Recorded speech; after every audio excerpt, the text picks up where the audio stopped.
Voz Empresarial.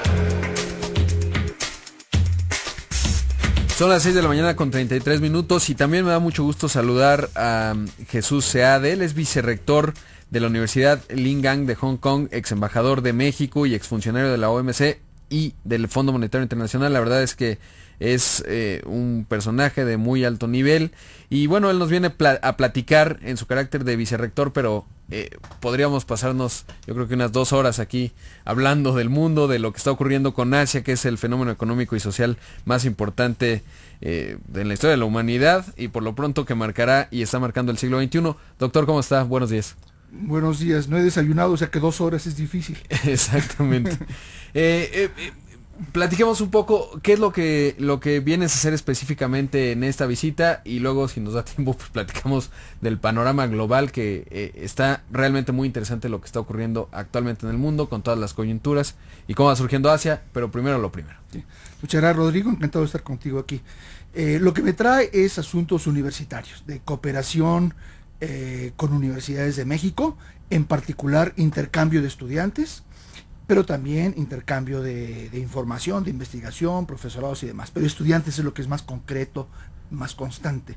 Tenemos un acuerdo existente, mi universidad, Ningnan, con el Tecnológico Monterrey, muy activo. Recibimos unos 10 estudiantes continuamente del TEC, que pasan 6 meses allá, y estudiantes nuestros que vienen al TEC, sobre todo a Guadalajara y a Monterrey.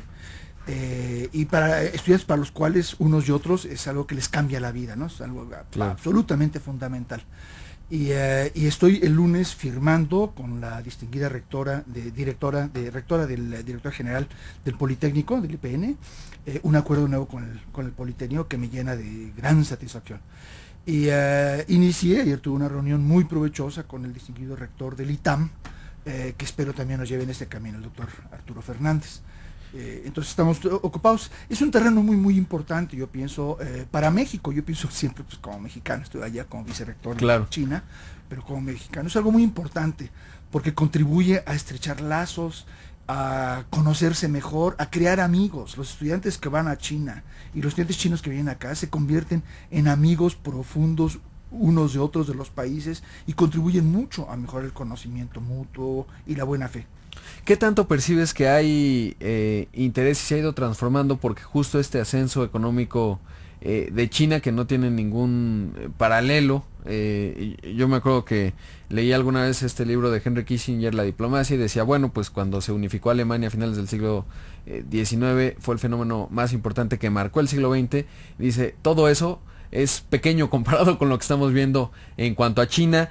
¿Qué tanto percibes esta inquietud de los estudiantes, de los rectores de las universidades por ya acercarse a China de manera muy enfática y empezar a tratar de entender? Porque a veces parecería que los mexicanos lo vemos muy lejano, aunque está ahí enfrente. Totalmente tienes la razón. Yo empezaría con esto último. Lo vemos muy lejano, está ahí enfrente, pero no se ha hecho parte de la conciencia nacional. Por supuesto, a nivel empresarial hay un interés gigantesco de ambas partes, ¿no? Hay mucho diálogo, hay mucho esfuerzo por invertir, por atraer inversión, por exportar, por importar. A nivel empresarial se conoce mucho. Yo hablo con empresarios chinos o de Hong Kong mismo y pues por supuesto saben de lo que están hablando y conocen México, me hacen preguntas muy precisas.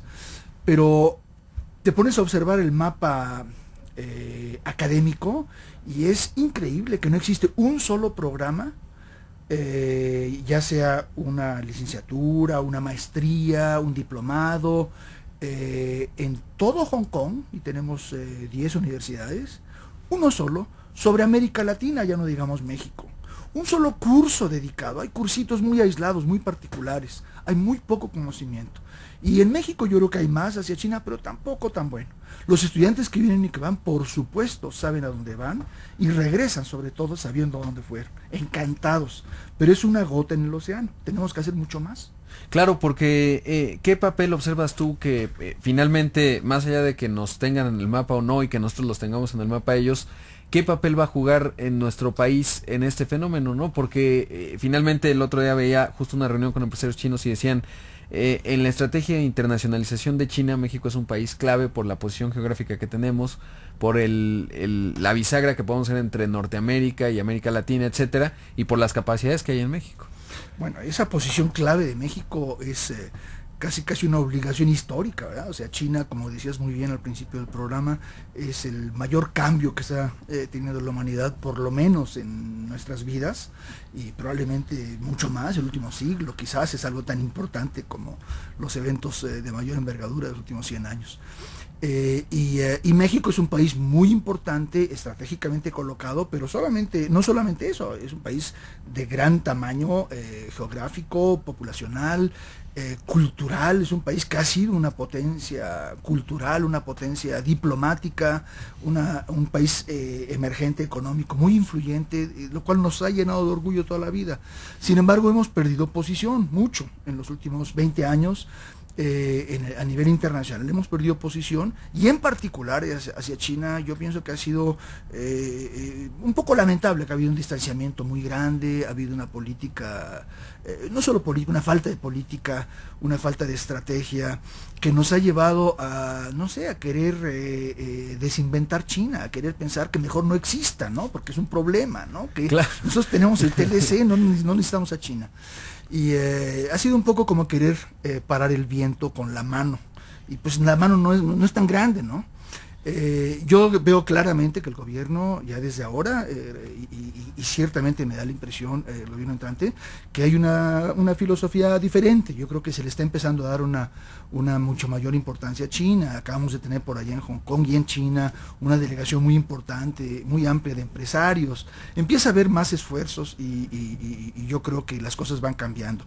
Tiene que formularse una estrategia mucho más concreta, que tenga una visión de cómo podemos utilizar a China, cómo nos puede utilizar China a nosotros, cómo podemos asociarnos en beneficio de México. Claro, y que además por último nada más, la discusión evolucione, porque hay todavía este esquema de, los chinos producen barato y han desplazado a México como plataforma manufacturera, y es un país tan grande con tantas capacidades, igual que lo es México, pero China es una escala, digamos, muy distinta, que hay que lidiar con China de otra manera, ¿no? Más allá de pensar que es nuestra competencia directa, y más bien es esta gran potencia emergente y gigante que está definiendo el siglo XXI, ¿no? Y si no lo vemos así...